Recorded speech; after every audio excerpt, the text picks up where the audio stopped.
Сайн байцгаана уу? Манай дараагийн дугаар ороход бэлэн болсон байна. Энэ удаагийнхаа дугаараар та бүхэндээ саяхан болсон нэгэн маш аимшигтай иргэний тухай ярьж өгөхөөр бэлдсэн байгаа.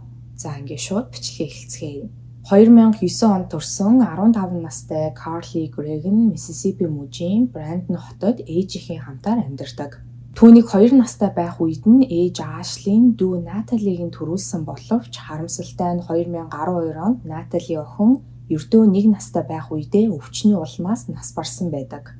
Түүний аав Кевин мансууруулах бодисны хамааралтай нэгэн байсан тул дүү Наталиг нь нас барсны дараа аав ээж хоёрын харьцаа улам муудсаар салцгаахаар шийдэн хоёр тийш болцгоосон. Дүү нь нас барж аав ээж хоёрын салснаар Карли ээжтэйгээ хамт амьдрах болсон нь энэ.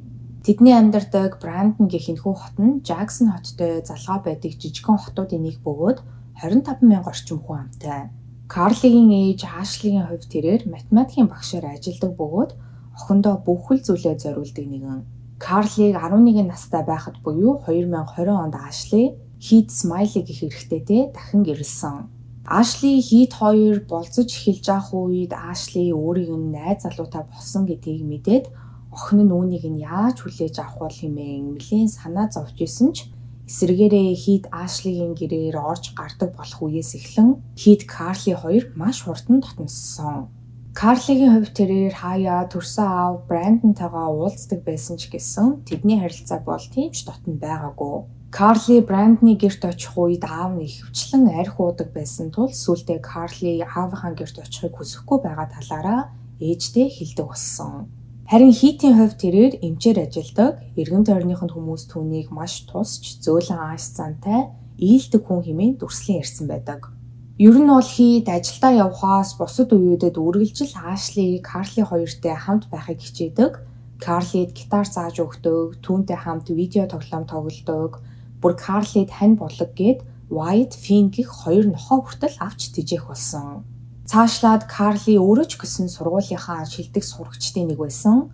Бүх хичээлүүддээ за тэр тусмаа тооны хичээлдээ маш сайн, багш нар нь бүгдээрээ түүнийг маш ухаалаг, хичээнгүй нэгэн хэмээн магтан ярьдаг.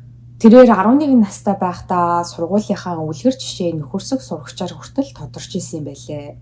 За ингээд цаг хугацаа өнгөрсөөр Карли 14 нас хүрч ээжийнхээ ажилдаг Northwest Ranking ахлах сургуульд элсэн орсон байдаг. Карлигийн дотны найзуудын хэлж байгаагаар Карли за нэг 2023 оны сүүл 2024 оны ихэнх үеэс эхлүүлээд баг багаар өөрчлөгдөж эхэлсэн. Карлигаас хизээж гарахгүй байх гэмээр үйлдэлүүд түүнээс гарч эхэлсэн гэж байгаа. Нэг удаа Карли хичээл дээрээ хутга аваад ирчихсэн явж исэн бол дараа нь багшийнхаа шалгалтын материалыг нууцаар авах гэж байгаад баригдсан. Найзуудынх нь хувьд Карлиг яагаад гэнэ ийм өөрөөс нь хизээж гарахааргүй үйлдэлүүд гаргаад байгаа юм бол гэж гайхаж исэн бол харин Ашли Хит хоёрын хувьд Карли тэгж их өөрчлөгдөж байгаа юм шиг бол санагдаагүй. Гэхдээ өмнөхийгөө бодвол Карли сэргэлэн цовоо биш бүхэл юмд нэг тийм жаахан сэтгэл дундуур байгаад байгаа юм шиг санагдчихсэн. Ашли Хит хоёр эхэндээ Карлигийн энэхүү байдлыг нь өсвөр настайд холбон бодож байгаад сүүлдээ байнгын гунигтай уйтгарсан байгааг нь хараад хүүхдийн сэтгэл зүйчтэй хүртэл уулзуулсан. Карлитай уулзаж ярилцсан сэтгэл зүйч нь түүнд сэтгэл готрлын шинж тэмдгүүд илэрсэн хэмээн үзээд хит хэдэн эмнүүдийг бичиж өгсөн байдаг. Гэхдээ эмчийнх нь бичиж өгсөн эмнүүд нь Карлиг байнгын нозооруулаад толгойг нь хүнд оргиулад байна гэсэн тул Ашли Хит хоёр Карлиг өөр эмчдээр дагуулan очиж арай өөр эмнүүд бичүүлж авсан. За 2024 оны 3 дугаар сарын 19-ний өглөө энгийн л нэг өдрүүдийн адилаар Карли ээжтэйгээ хамт сургууль руугаа явж харин Хит ажил руугаа явсан. Ашли Карли хоёр сургууль дээрээ очиод Карли хичээлдээ суухаар анги руугаа явсан бол харин Ашли багш нарын өрөө рүү явсан. Ашлиг өрөөндөө орж ирээд удаагүй байж итэл Карлигийн хоёр найз нь Ашлитай уулзахаар багш нарын өрөөнд орж ирсэн байдаг. Карлигийн найзууд нь Ашлид хэлэхдээ бид хоёр Карлигийн дотны найзууд, тийм болохоор ойрын үед Карлид санаа зовоод байна. Тэр яг л өөр хүн шиг аашлах болсон. Нууцаар өвс татаад бас нэг нууц гар утастай болчихсон. Сүүлд өөрийгөө өвтгөх гээд хөлн дээрээ нэлээд хэд зүссэн байсан. Бас хөхнийхөө толгойг цоолж эмиг зүүн гэд яриад байгаа. Бид түүнийг ийм зүйлс хийх болсонд нь санаа зовоод байгаа тул таныг мэдэх хэрэгтэй байх гэж бодлоо хэмээн хэлсэн байдаг. За ингээд Карлигийн хичээлэнч таарж Ашлигийн ажилч дуусч тэд хамтдаа тухайн өдрийн 3 цаг 30 минутанд гэрлүүгээ харихаар сургуулиас гараад 3 цаг 55 минут болж хахад гэртээ ирсэн. Сургуулиас гэрлүүгээ машин дотор явж явах үедээ Ашли Карлитай ярилцахаар оролдон "Чамд надад хэлмээр байгаа зүйл байна уу? Ойр цэцгэл санаа чи ямархуу байна даа" гэх мэт зүйлс ярихыг хичээсэн боловч Карли иймэрхүү зүйлс ярихыг хүсээгүй. За тэд гэртээ ирсний дараа Карлигийн хоёр нохой нь болох Wyatt, Finn хоёр гүүгээд гараад ирсэн тул Карли нохойнуудтайгаа тоглохоор түр гадаа үлдсэн. Харин энэ хооронд нь Ашли түрүүлж гэртээ ороод Карлигийн өрөөнд орон өрөөг нь нэгжиж эхэлсэн бөгөөд орныхон доод талаас цаасанд боочгсон өвс олсон байдаг. За яг энэ үеэр Карли ч гэсэн өрөөндөө орж ирсэн. Гэртээ орж ирээд өрөөндөө орох үед Ашли Карлигийн оронд ороо нуусан байсан бүсийг нь бариад зогсож исэн бөгөөд Карлигаас "Энэ юу юм" гэж асуусан байдаг. Харин энэ үед нь Карли юу ч хэллгүй өрөөнөөсөө гарч яваад Ашли Хит хоёрын унтлагын өрөөнд орсон. За ер нь бол Ашли Хит хоёр хоёулаа хувьдаа буу эзэмших зөвшөөрөлтэй. Хит бүр хоёрч гар буутай гар буунуудаа унтлагын өрөөндөө сейфэн дотор хадгалдаг. Үүнээс гадна Ашли ч гэсэн өөрийн эзэмшдэг хувийн гар буутай буугаа орныхон хажуу талын шүүгэн дотор хадгалдаг. Ашли ингэж буугаа орныхон хажууд хадгалах болсон ч гэсэн цаана учиртай. Түүний экс нөхөр буюу Карлигийн аав Кевин салсныхаа дараа хэд удаа Ашлигийн гэрт нууцаар орж Ашлигийн биед халдах орлого хийжсэн. Тиймээс Ашли өөрийн буугаа гарт хүрэхээр ойрхон хадгалдаг байсан нь энэ. Цаашлаад Карли буугаар буудаж сурмаар байна гэсэн тул Хит түүнд хэд удаа буугаар хэрхэн буудах талаар зааж өгчээсэн байдаг. Ингээд Карли Ашли Хит хоёрын унтлагын өрөөнд орон ээжийнхаа 357 Magnum гар бууг шүүгэнээс нь аваад буцаад өөрийнх нь өрөөнд байж исэн ээж дээр очин нүүрэнд нь 3 удаа буудан амь насыг нь хөнөөсөн. Дараа нь ээжийнхаа гар утсыг аван Хит рүү "Хонгор минь хизээ гэртээ ирэх юм" хэмээн бичгээд Хит хариуд нь "Хэдхэн минутын дараа очлоо" хэмээн хариу бичсэн байдаг. Үүний дараа Карли өөрийнхөө утаснаас 5-6 найзууд руугаа залхан надад тусламж хэрэгтэй байна хэмээн утсаар ярьсан бөгөөд найзууд нь түүнээс юу болсныг асуухад утсаар хэлж чадахгүй нэ хэмээн хэлсэн. Ингээд Карлигийн нэг найз нь Хитийг гэртээ ирэхээс өмнө Карлигийн гэрт ирсэн ба гэрт нь ирээд хаалгыг нь тогшоход Карли хаалгаа нээнгүүтээ шууд "Чи өмнө нь өгсөн хүн харж ирсэн үү" хэмээн найзаасаа асуусан. Карлигийн энэхүү гинтийн асуултанд цочирдсан найз нь юу гэж хариулахаа мэдэхгүй зогсчодол Карли "Аливаа харж байгаагүй бол хүрээдэр би чамд харуулъя" гэд найзаагаа дагуулan айл хэдийн нас барсан ээжийнхээ цогцсон дээр нь авчирсан байдаг. Дараа нь Карли найзтай хандан "Одоо Хитийг гэрт ирэхээр нь би бас түүнийг буудаж ална. Чи арын цэцэрлэгт Finn Wyatt хоёртой хамт байжээ.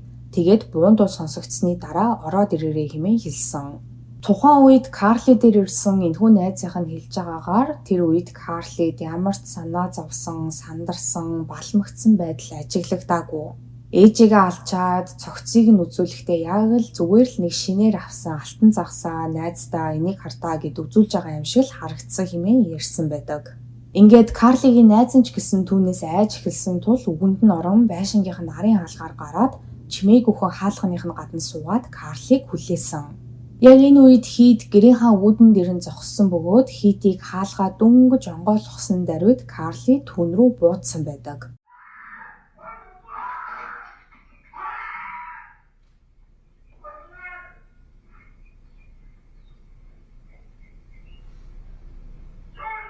Энэ үед эхэндээ Хит гэрт нь гадны этгээд орж ирээд Карли айсандаа буу барин явж агаад өөрийг нь гадны хүн байна гэж бодоод буутчихлаа гэж бодсон байгаа.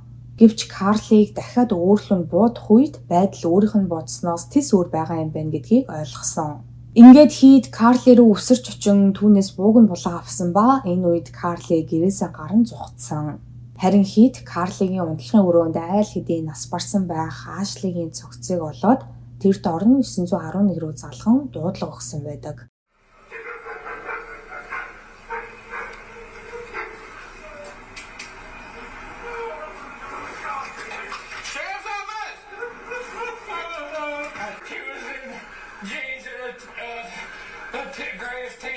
She's got short, brownish hair. So, jeans, a gray t-shirt, short brown hair. She ran into the backyard and I tried to follow her. She jumped the fence and ran. He's gray, but he's...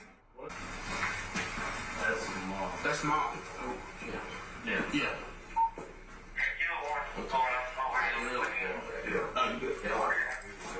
No, mom and dad both got it. Mom and dad both what? Got hit. Okay. And dad's? Dad's got it through and through in the shoulder. He's already in the ambulance. Ингээд хийтийн өгсөн дуудлагын дагуу цагдаагийн ажилтнууд тэргийн газарт ирэх үед буудуулан шарх авсан хийд хаалгаа тавьж өгсөн ба энэ үед бидний мэдж байгаачлан Карли айл хэдийн гэрээсээ гараад зугтчихсан байсан.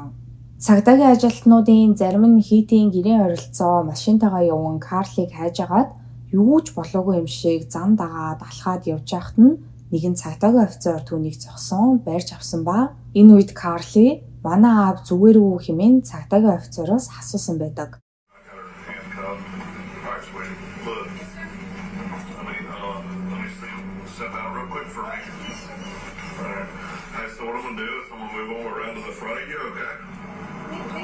I'm gonna move the handcuffs around to the front of you.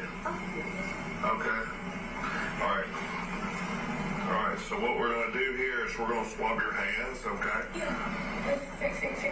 Right. Now we'll ask you a bunch of questions, but obviously you fired with a pistol, correct? Yes, sir. Okay. All right, look. I need you to hold your hand out like this. I'm gonna do your right hand first, okay? That's your right hand. You hold it like that. What is this? It's a GSLR. It shows which hand did you shoot with? Okay. Which hand did you shoot with? I don't know, baby. I can't talk to you about this. Are you okay? За ингээд Карли тэр дороо аллаг үлдсэн мөн аллаг үлдэхээр оролцсон гэх гэмт хэрэгүүдийн сэжигтнэр баригдан хоригдсон. Хэрэг гарснаа сэдхэн хоногийн дараа Карлиг хоригдож байх үед хийтийн ээж гэрт нь ирчихсэн. Тэд хамтдаа хөргөгчөө цэвэрлж агаад хөргөгчн дотроос гэр дотор нь байдаг хяналтын камерын бичлэгийг олсон байгаа. Тэгэхээр Карли хийти гэртээ ирэхээс өмнө гэр дотроо байдаг хяналтын камерын бичлэгийг хөргөгчн дотроо нууцсан байсан болж таарсан. Тиймээс хийт тэрхүү гэр дотор нь байдаг хяналтын камерын бичлэгийг гаражын дотор нь байдаг хяналтын камерын бичлэгийн хамтаар мөрдөгчдөд хүлээлгөө өгсөн. За ингээд Карлигийн шүүх хурал 2024 оны 9 сард эхэлсэн байдаг. Түүний өмгөөлөгч нь Карлиг сэтгцийн асуудалтай хэрэг үйлдэж авах үедээ юу хийж байгаагаа мэдээгүй өөрийн ухаангүй байсан хэмээн өмгөөлөхөөр оролцсон. Мэдээж Карли өмнө нь сэтгэл зүйн эмчилгээнд явж эмчийн бичигтээ эм хүртэл ууж исэн тул магадгүй өмгөөлөгчийн талаас үүнийг нь хэрэгээс мултарч болох гол шалтгаан гэж үзсэн байх. Харин прокурорын талаас Карлигийн өмгөөлөгчийн хэлсэн эдгээр зүйлсийг хүчтэйгээр няцааж чадсан. Нэгдүгээр хяналтын камерын бичлэгэн дээр Карли камер байгаа хэсгийг мэдж байгаа тул бууг артаа нуугаад явж байгаа нь харагдаж байгаа. Хоёрдугаарт Карли ээжийнхээ утсаар хийт рүү зурус бичин урих тавьсан. Гуравдугаарт Карли өөрийн найзууд руугаа залхан тусламж гуйсан бөгөөд өөрийн үйлдэлсэн хэрэгээ буруу гэдгийг мэдчихсэн тул утсаар тайлбарлах боломжгүй хэмээн хэлсэн. За үүнээс гадна өөрийн үйлдэлсэн хэргийг нуун далдлахын тулд хяналтын камерын бичлэгийг хөргөгчн дотор нуусан. Энэ бүхнээс нь харахад Карли хэрэг үйлдэж байхдаа өөрийн ухаантай байсан, юу хийж байгаа гэдгээ маш сайн мэдчихсэн хэмээн прокурорын зүгээс тайлбарлсан байдаг. За ингээд Карлигийн эцсийн шүүх хурал болж шүүхээс 15 настай Карлиг давж заалтах эрхгүйгээр насаар нь хорих ялаар шийтгсэн.